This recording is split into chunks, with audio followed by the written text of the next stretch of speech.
Aokigahara, connue sous le nom de mer d'arbres, se tenait silencieuse et imposante au pied du mont Fuji, au Japon. Son épais feuillage formait un plafond impénétrable, bloquant la lumière du soleil et plongeant le sol forestier dans une pénombre permanente. Pour beaucoup, ce n'était qu'une forêt parmi d'autres, mais pour les habitants locaux, elle recelait des secrets défiant toute compréhension humaine. Les rumeurs de fantômes errants et d'âmes perdues circulaient depuis des générations. On disait que quiconque entrait dans cette forêt sans respect risquait de ne jamais revenir. Les sentiers désorientants et le silence oppressant faisaient de cet endroit un lieu redouté, même par les plus courageux. Pourtant, la curiosité et le désespoir continuaient d'attirer ceux qui cherchaient quelque chose au-delà du tangible. Par un matin froid d'automne, l'histoire commença à se dérouler. À l'entrée de la forêt se trouvait un petit autel de pierre couvert de mousse, une mise en garde silencieuse. « Honore les morts » ou devient l'un d'eux. Le village de Yamako était situé à seulement quelques kilomètres de l'entrée d'Aokigahara. Ses habitants, habitués à l'omniprésence mystérieuse de la forêt, évitaient d'en parler. C'était comme si le simple fait de mentionner son nom pouvait attirer le malheur. La vie du village suivait un rythme lent, entre pêcheurs, agriculteurs et artisans. Mais les discussions sur les anciens mythes revenaient toujours dans les murmures du quotidien. Récemment, cependant, la tranquillité du village avait été troublée. Plusieurs personnes avaient disparu ces derniers mois.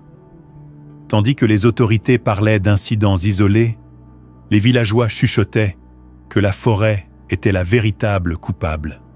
« C'est elle qui les appelle », disaient les anciens, comme si Aokigahara était une entité vivante.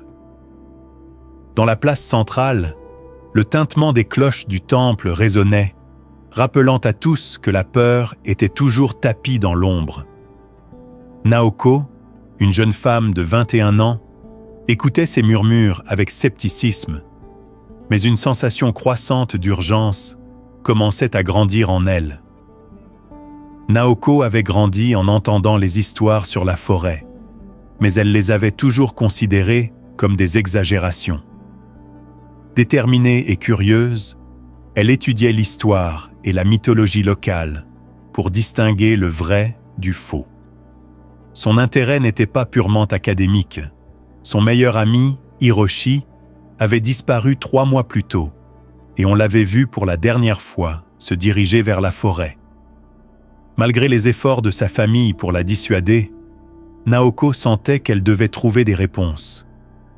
Quelque chose en elle lui disait que Hiroshi n'était pas simplement un disparu parmi tant d'autres.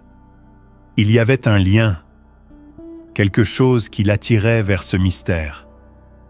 Un soir, alors qu'elle fouillait dans le grenier de sa maison, elle trouva un journal qui appartenait à son grand-père, disparu lui aussi dans la forêt des décennies plus tôt.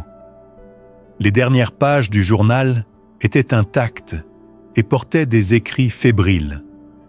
Ceux qui se perdent à Aokigahara ne le font pas par hasard. La forêt les choisit. Avec cette révélation, Naoko savait qu'elle ne pouvait plus ignorer l'appel. Elle se prépara à entrer dans Aokigahara dès l'aube.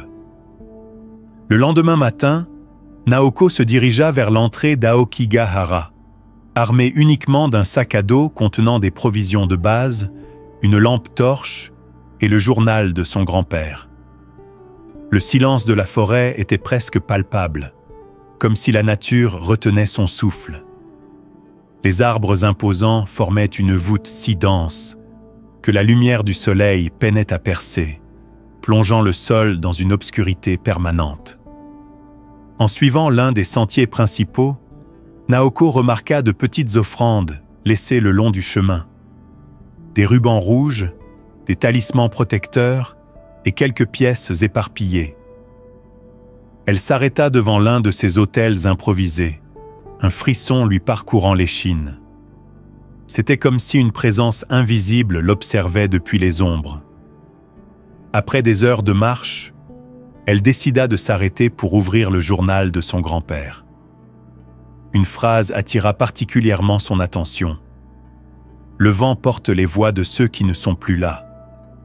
Ne les ignore pas. » En levant les yeux, elle sentit une brise légère souffler à travers les feuilles, comme une réponse silencieuse. Alors qu'elle s'enfonçait plus profondément dans la forêt, Naoko tomba sur quelque chose d'inhabituel. Un arbre immense aux racines exposées, tordu comme des griffes s'enfonçant dans le sol. Entre ses racines, un faible éclat attira son attention. Intriguée, elle s'agenouilla et commença à creuser doucement. Ce qu'elle trouva était un vieux journal, semblable à celui de son grand-père, mais bien plus abîmé. La couverture était recouverte de mousse et les pages étaient tachées par l'humidité. En les feuilletant, elle trouva des phrases décousues. « La forêt parle. Écoute les pierres.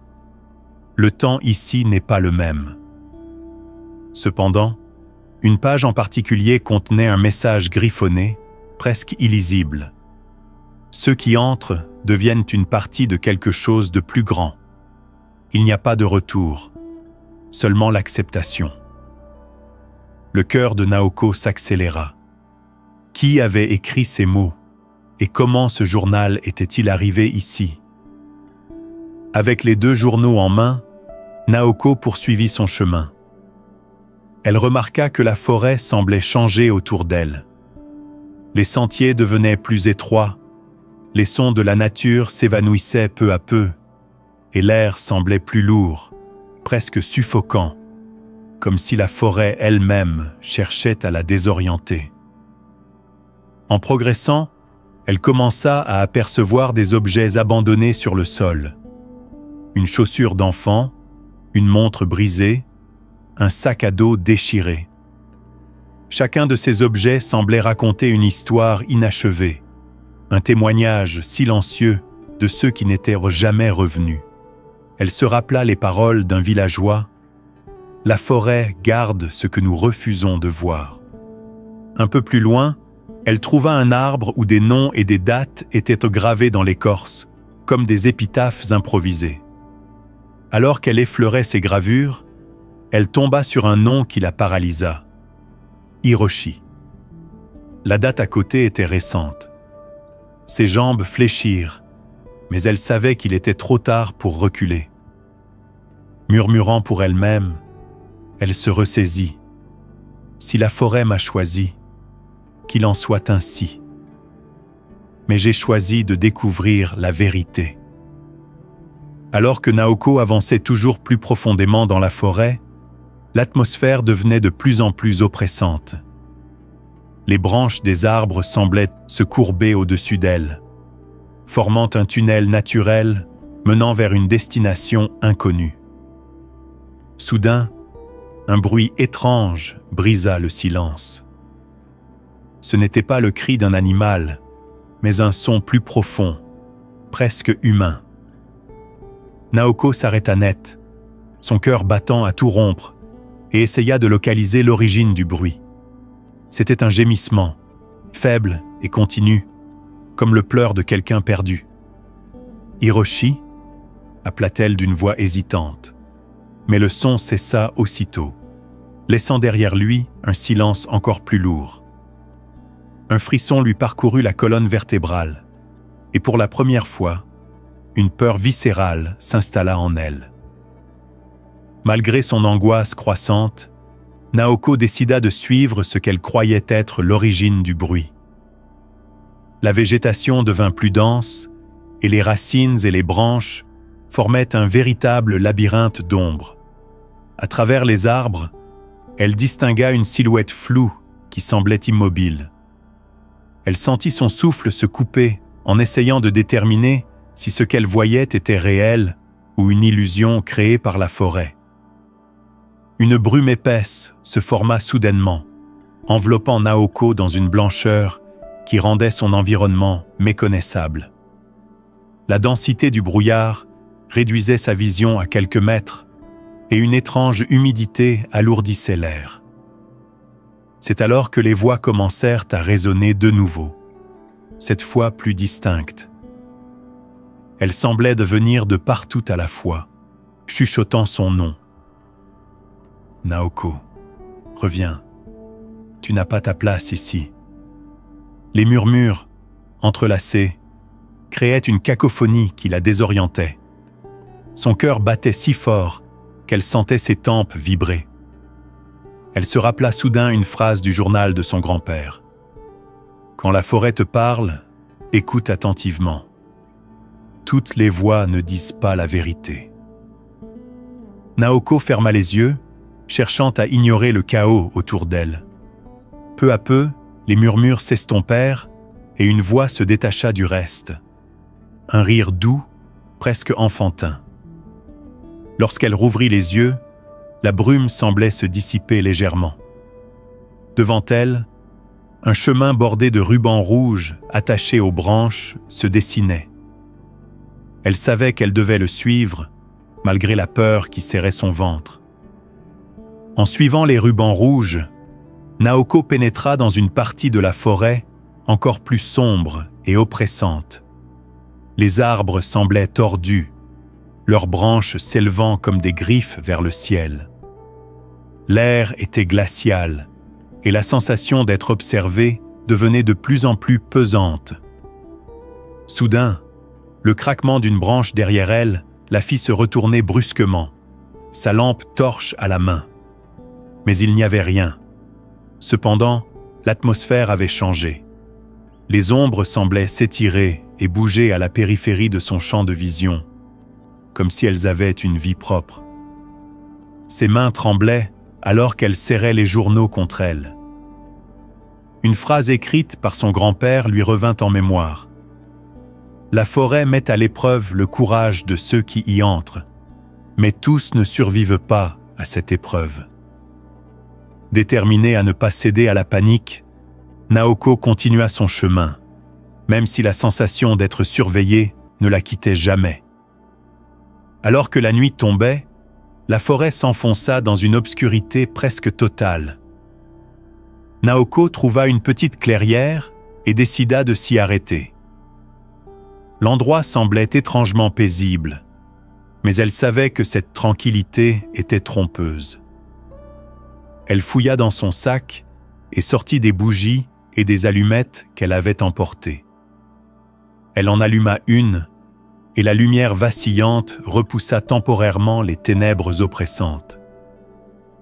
En observant la flamme, elle remarqua quelque chose d'étrange sur le sol autour d'elle. Des symboles étaient gravés dans la terre, disposés en un cercle précis. Ils représentaient des figures tordues, des arbres dont les racines semblaient se transformer en mains griffues. Une inquiétude grandissante monta en elle, comme si ces symboles faisaient partie d'un rituel ancien. Un vent soudain souffla et éteignit la bougie, plongeant la clairière dans l'obscurité totale. Avant qu'elle ne puisse la rallumer, une autre bougie, plus loin, s'alluma toute seule. Son faible éclat semblait l'inviter. Malgré ses instincts qui lui criaient de faire demi-tour, Naoko savait qu'elle devait suivre cette lumière. Le chemin éclairé par les bougies la mena à un cercle de pierres anciennes, recouvertes de mousse. Chaque pierre était ornée de symboles semblables à ceux qu'elle avait vus dans la clairière, mais ici, ils étaient plus détaillés.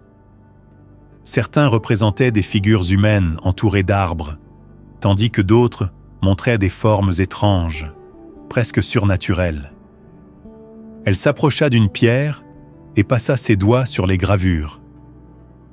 La surface était glaciale et un frisson parcourut son bras. Les symboles semblaient raconter une histoire, bien que leur signification lui échappât. Au pied de l'une des pierres, elle trouva une inscription en kanji ancien. « La forêt garde ses secrets. Seuls les élus en comprennent le prix. » Alors qu'elle essayait de déchiffrer le message, un bruit sourd derrière elle attira son attention. Elle se retourna rapidement, mais ne vit rien. Pourtant, sur le sol, des marques fraîches de griffures formaient une piste. Rassemblant son courage, Naoko décida de suivre ces traces inquiétantes. Les marques au sol menèrent Naoko dans une partie encore plus dense de la forêt. Les troncs des arbres y étaient immenses, couverts de champignons phosphorescents et de mousse épaisse. Les branches semblaient s'entrelacer au-dessus d'elle, créant un plafond étouffant. C'est là qu'elle entendit pour la première fois un son étrange, une mélodie douce et mélancolique qui flottait dans l'air. Naoko s'arrêta, captivée par ce chant. Elle tenta d'en identifier la source, mais il semblait provenir de toutes les directions à la fois. Les paroles étaient indistinctes, mais la mélodie réveillait en elle un sentiment de familiarité. Elle se rappela les nuits de son enfance, quand sa mère lui chantait des berceuses pour calmer ses peurs. Cependant, cette chanson était différente. Elle était emplie de tristesse et de mystère. En suivant la musique, Naoko arriva devant une petite cabane en bois, cachée entre les arbres. La mélodie semblait venir de l'intérieur. La cabane était recouverte de mousse et sa porte, entrebâillée, laissait échapper une lumière faible et vacillante. Le cœur battant, Naoko prit une profonde inspiration et poussa doucement la porte. En ouvrant la porte de la cabane, Naoko fut enveloppée par un silence lourd et oppressant. L'intérieur semblait abandonné depuis des années. Une épaisse couche de poussière recouvrait les meubles, mais tout était parfaitement en ordre, comme si l'occupant avait quitté les lieux précipitamment. Un miroir fissuré pendait de travers sur le mur, et au centre de la pièce se trouvait une table avec une seule bougie éteinte et un vase rempli de fleurs fanées. Malgré l'apparente tranquillité, l'air à l'intérieur était étrange, dense et chargé d'une énergie indescriptible. C'était comme si la cabane elle-même respirait. Naoko parcourut la pièce du regard et s'arrêta sur le miroir fissuré. D'abord, elle n'y vit que son propre reflet, déformé par les brisures, mais bientôt, quelque chose de troublant apparut. Le miroir ne reflétait pas l'intérieur de la cabane. À la place, il montrait la forêt, mais pas telle qu'elle l'avait vue. Les arbres étaient tordus et bougeaient, leurs branches se contorsionnant comme des serpents. Des ombres furtives dansaient parmi eux, entourant une silhouette figée de dos. Naoko recula brusquement, le souffle coupé. « Ce n'est pas un miroir », murmura-t-elle, sa voix tremblante. « C'est une porte. » Après avoir quitté la cabane, Naoko continua à suivre les symboles et les sentiers tracés, qui semblaient la guider vers un lieu précis. Finalement, elle arriva dans une clairière où un lac sombre s'étendait, reflétant le ciel nocturne comme un miroir parfait. Sur la rive, une femme était agenouillée, ses longs cheveux noirs tombant en cascade sur ses épaules, dissimulant son visage. Quelque chose dans cette femme incita Naoko à s'approcher, bien que chaque pas fût plus difficile, comme si une force invisible cherchait à la retenir. Lorsqu'elle atteignit la rive, la femme leva lentement la tête. Son visage était pâle, sans expression, et ses yeux noirs semblaient sonder l'âme de Naoko. La femme parla d'une voix douce et mélancolique. « Tu cherches des réponses, mais elles ont un prix. Cette forêt n'est pas un simple lieu. C'est un pont entre les vivants et les morts. Ce que tu cherches pourrait te retenir ici pour toujours. » Malgré sa peur, Naoko demanda des nouvelles de Hiroshi. La femme ne répondit pas immédiatement. Elle esquissa un sourire mystérieux et pointa le lac. l'eau commença à onduler et des images troublantes apparurent à sa surface. Dans les eaux noires du lac, Naoko vit des fragments d'événements entrelacés. Hiroshi errant dans la forêt, son visage marqué par la peur, son grand-père se tenant au bord de ce même lac, son journal à la main, et enfin, elle-même pénétrant dans la forêt, comme si elle avait toujours été destinée à en faire partie. Tout semblait connecté, lié par un fil invisible. Lorsque Naoko se retourna, la femme avait disparu, laissant derrière elle une impression de vide. L'eau du lac retrouva son calme, effaçant toute trace des visions. Pourtant, Naoko savait désormais que Hiroshi était vivant. Mais quelque chose en lui avait changé, et le ramener ne serait pas une tâche facile. Résolue, elle poursuivit son chemin, guidée par les indices que la forêt continuait de lui révéler. Les paroles de la femme résonnaient dans son esprit. La réponse se trouve au cœur de la forêt, mais tu pourrais ne pas en sortir indemne. La nuit était tombée, et la forêt semblait plus sombre et menaçante que jamais. La lampe torche de Naoko projetait un faible faisceau de lumière qui peinait à percer l'obscurité. Elle trébucha sur quelque chose, une lanterne rouillée, abandonnée au sol et recouverte de terre et de mousse. À côté, des traces dans le sol, comme si quelqu'un avait été traîné, s'étiraient vers les profondeurs de la forêt. En examinant les marques, Naoko aperçut d'autres objets éparpillés, un sac à dos déchiré, une chaussure d'enfant et une montre brisée. Ces reliques silencieuses racontaient des histoires tragiques, des vies interrompues. Chaque pas qu'elle faisait semblait la rapprocher de quelque chose, mais aussi alourdir l'atmosphère autour d'elle. Les traces la menèrent à un bosquet où les arbres semblaient figés dans des poses grotesques. Leurs troncs portaient des nœuds qui ressemblaient à des visages déformés par la douleur. Au centre de cette scène cauchemardesque, Naoko trouva quelque chose de familier. Le pendentif de Hiroshi, à moitié enfoui dans le sol. Elle le ramassa, sentant une vague de détermination l'envahir. Derrière elle, un grondement sourd résonna dans la forêt. Naoko savait qu'elle n'était plus seule. Serrant le pendentif, elle murmura « Je ne me perdrai pas, pas comme eux ». Après des heures de marche, Naoko arriva dans une immense clairière dominée par un gigantesque chêne. Son tronc était si large qu'il aurait fallu plusieurs personnes pour l'entourer, et sa surface était gravée de symboles et de visages figés dans des expressions de terreur. Ses racines, épaisses comme des bras, s'enfonçaient profondément dans la terre, formant des grottes naturelles. Naoko s'approche lentement, sentant une étrange attirance pour cet arbre. Il semblait être le cœur battant de la forêt, la source de son pouvoir. Les symboles gravés sur son écorce racontaient une histoire effrayante. Des silhouettes humaines agenouillées devant le chêne, leur corps se fondant peu à peu dans ses racines. Lorsqu'elle posa sa main sur l'arbre, une vibration traversa son corps et des images envahirent son esprit. Elle vit des hommes et des femmes disparaître dans le bois, leurs visages captifs dans l'écorce.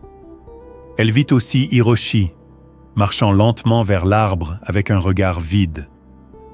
À la base du tronc, une ouverture sombre et béante attirait son attention. Un souffle glacial en émanait, chargé d'un parfum de terre et de décomposition. Armée de sa lampe torche, Naoko inspira profondément et murmura « Si tu es là, je te retrouverai ». Le tunnel sous le chêne était étroit et humide, ses parois couvertes de mousse et de champignons phosphorescents qui projetaient une lumière verdâtre et étrange. L'air y était lourd, chargé d'une odeur de décomposition et de terre humide, rendant chaque respiration difficile. Naoko avançait lentement, sa lampe torche vacillant et projetant des ombres mouvantes sur les murs. Les parois du tunnel étaient qu'engravées de symboles et de marques griffées, comme si ceux qui étaient passés par là avant elle avaient essayé de laisser des messages. Certaines gravures montraient des figures humaines enveloppées par des racines, tandis que d'autres, plus désespérées, portaient des inscriptions. Il n'y a pas d'échappatoire. Méfie-toi des racines. Après ce qui lui sembla une éternité, Naoko arriva dans une vaste chambre souterraine. En son centre se dressait un autel en pierre brute, entouré de motifs gravés dans le sol. Sur l'autel reposait un morceau de tissu déchiré qu'elle reconnut immédiatement. Il appartenait à Hiroshi.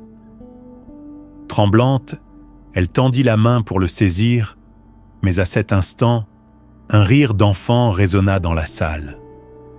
Naoko se retourna brusquement, son cœur battant à tout rompre.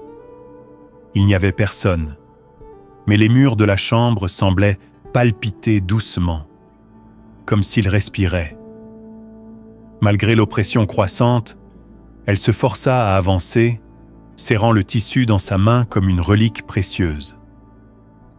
Tandis qu'elle poursuivait son chemin, la lumière de la lampe torche de Naoko faiblissait de plus en plus, et l'obscurité autour d'elle semblait vivante, presque consciente. L'air devint encore plus lourd, et elle sentit ses jambes fléchir sous le poids d'une fatigue inexplicable. Puis, dans le lointain, une lueur argentée apparut, douce mais persistante, éclairant son chemin. Guidée par cette lumière, Naoko déboucha dans une immense chambre, aux murs recouverts de cristaux scintillants. La lumière dansait sur ses parois, créant des reflets qui donnaient l'impression d'un ciel étoilé. En son centre se trouvait un cercle de pierres anciennes, et au milieu de ce cercle, une silhouette agenouillée. Naoko sentit son cœur se serrer.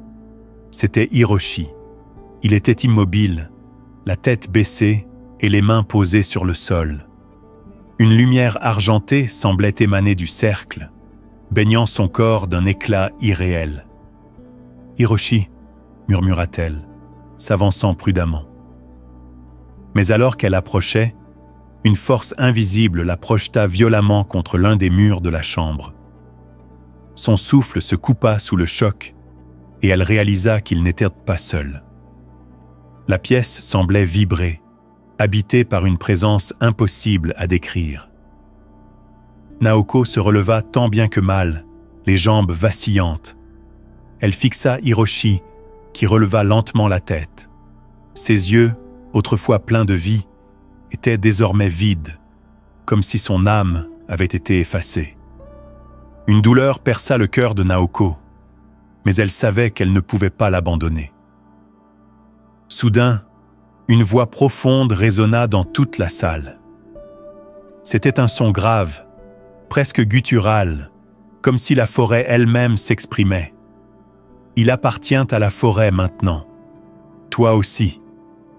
Mais un seul de vous peut partir. Ces mots frappèrent Naoko comme un coup de tonnerre.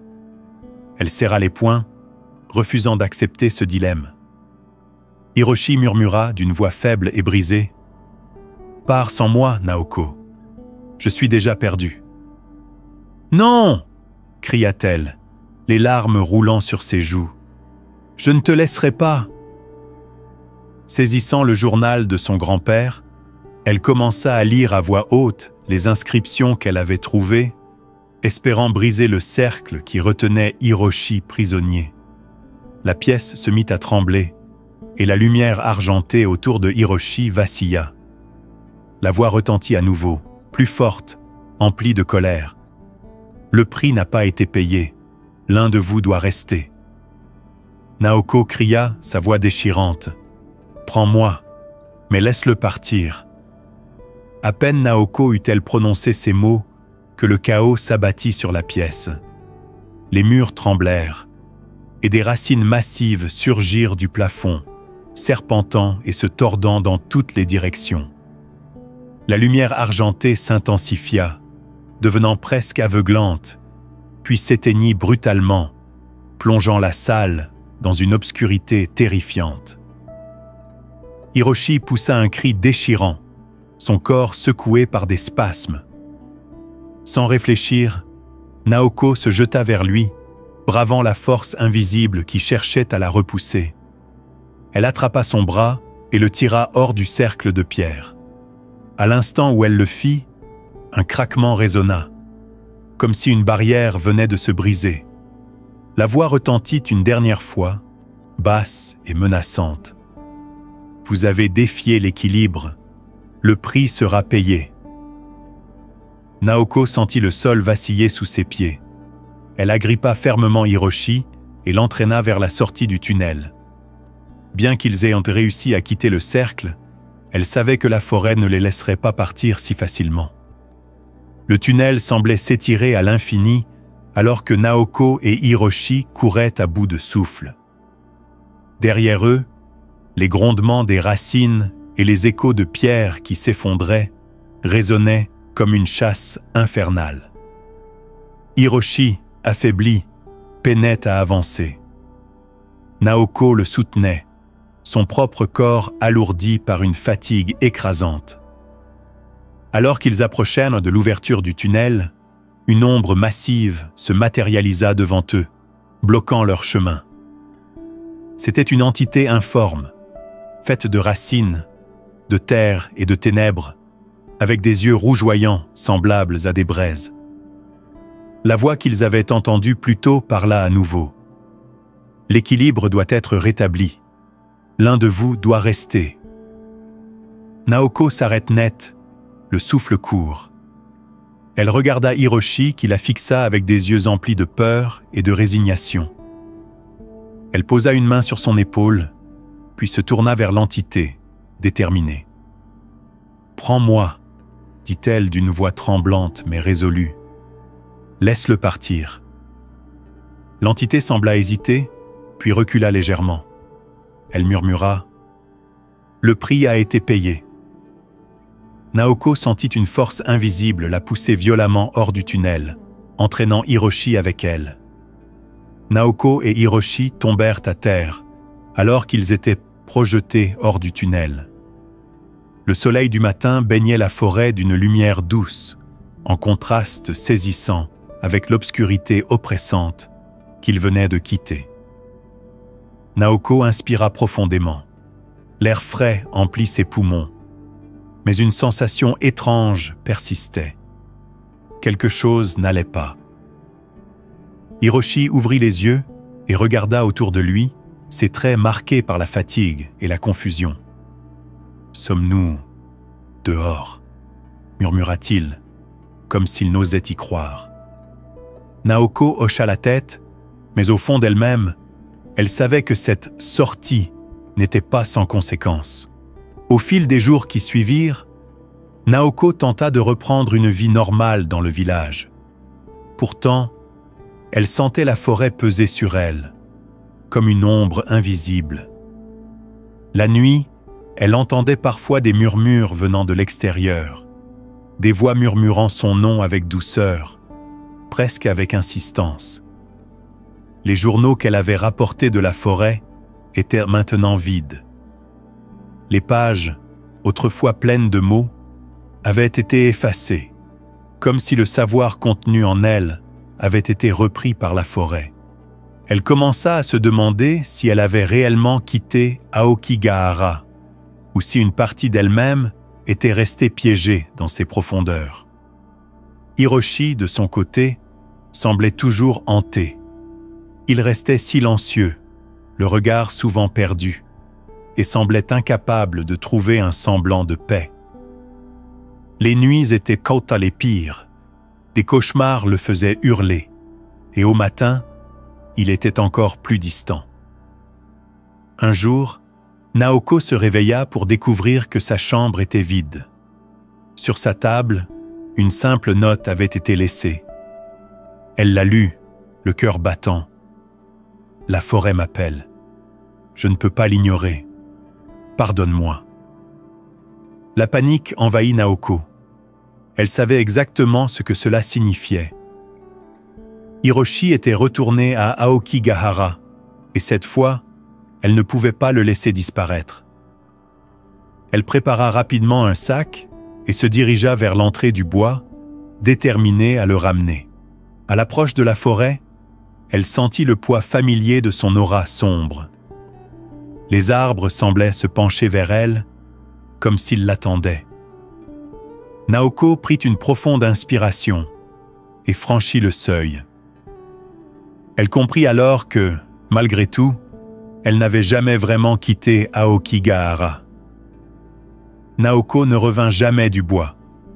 Pour les habitants de Yamako, son nom s'ajouta à la longue liste de ceux qui s'étaient perdus dans Aokigahara. Certains affirmèrent avoir aperçu une silhouette parmi les arbres, une jeune femme tenant un journal vide et murmurant les noms des disparus. D'autres croyaient que la forêt l'avait choisie pour devenir l'une de ses gardiennes, un esprit destiné à attirer d'autres âmes dans ses profondeurs. Quoi qu'il en soit, la peur et le respect qu'inspirait Aokigahara ne firent que grandir. Le bois resta inchangé, silencieux, vaste et impénétrable. Il était le pont entre les vivants et les morts, un lieu où le temps s'arrêtait et où les âmes n'étaient jamais en paix. La légende d'Aokigahara demeura vivante, aussi éternelle que les arbres eux-mêmes. Car pour ceux qui entraient dans la forêt, le choix ne leur appartenait pas. Et une fois choisis, ils n'étaient jamais vraiment libres.